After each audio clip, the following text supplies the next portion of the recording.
Bonjour tout le monde, me voici de nouveau en compagnie de Nathalie Candiolo, docteur généraliste avec une spécialisation en gynécologie. Aujourd'hui Nathalie, j'ai une question très pratico-pratique. Que fais-tu avec notamment les mamans qui viennent en consultation accompagner leurs jeunes filles, te rencontrer pour une première consultation? Dans un premier temps, j'accueille tout le monde parce que souvent les jeunes filles sont très inquiètes de venir me voir, gynécologue. En plus, les mamans leur ont expliqué l'examen gynécologique, donc elles sont flippées.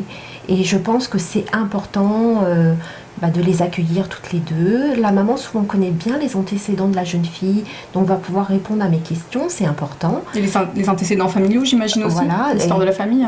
Que la jeune fille ne connaît pas très bien. Et je vais quand même dire devant tout le monde que je vais m'autoriser à mettre la maman dehors pour qu'on puisse avoir une conversation dans l'intimité, toutes les deux, où elle pourra poser toutes ses questions. Je vais également dire qu'elle pourra revenir toute seule, oui. Sans la maman, sans même le dire à la maman, et que dans ma place de PMI, protection maternelle et infantile, la planification, on peut venir, les consultations ne sont pas payantes, on peut donner la contraception, on peut venir autant qu'on veut pour poser toutes ces questions. Même si on est mineur. Même si on est mineur, c'est la loi. Donc du coup, la maman l'entend et va pouvoir laisser cette place à sa jeune fille. Très bien. Qu'en est-il des messieurs quand il y a le compagnon ou le futur papa qui est présent lors du rendez-vous gynécologique? Comment tu gères cette personne? Eh bien, avant que le couple rentre dans ma pièce, je vais demander à la maman, enfin à la jeune femme, est-ce qu'elle désire que son compagnon rentre? Donc comme ça, elle a la possibilité de dire oui ou de dire non. Très bien. Et si elle dit oui, comme elle a permis au compagnon de rentrer, je vais l'accueillir parce que quelque part, on doit quand même accueillir les papas, les futurs papas. C'est très important, il faut qu'on leur laisse une place. Ils vont participer à la grossesse, ils vont pouvoir poser des questions pour leur compagne, ils vont prendre soin de leur compagne. Et du bébé à venir aussi, voilà, j'imagine. Ça va me permettre aussi de voir la relation du couple. Parfois, je vais capter des choses qui sont de l'ordre de la violence.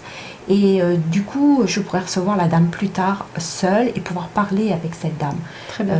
Donc, je pense que tout dépend de la place que la maman va laisser.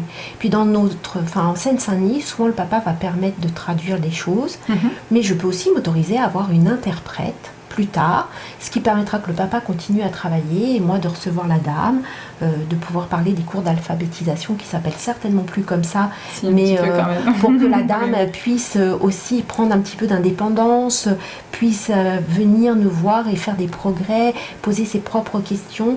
Donc je crois qu'il ne faut pas refouler tout de suite, il faut accueillir et peut-être sous-peser et voir, évaluer, analyser et voir qu'est-ce qu'on fera de cette relation. Merci à toi Nathalie d'avoir répondu une fois de plus à mes questions. On te dit à très vite et on vous dit à bientôt. À bientôt.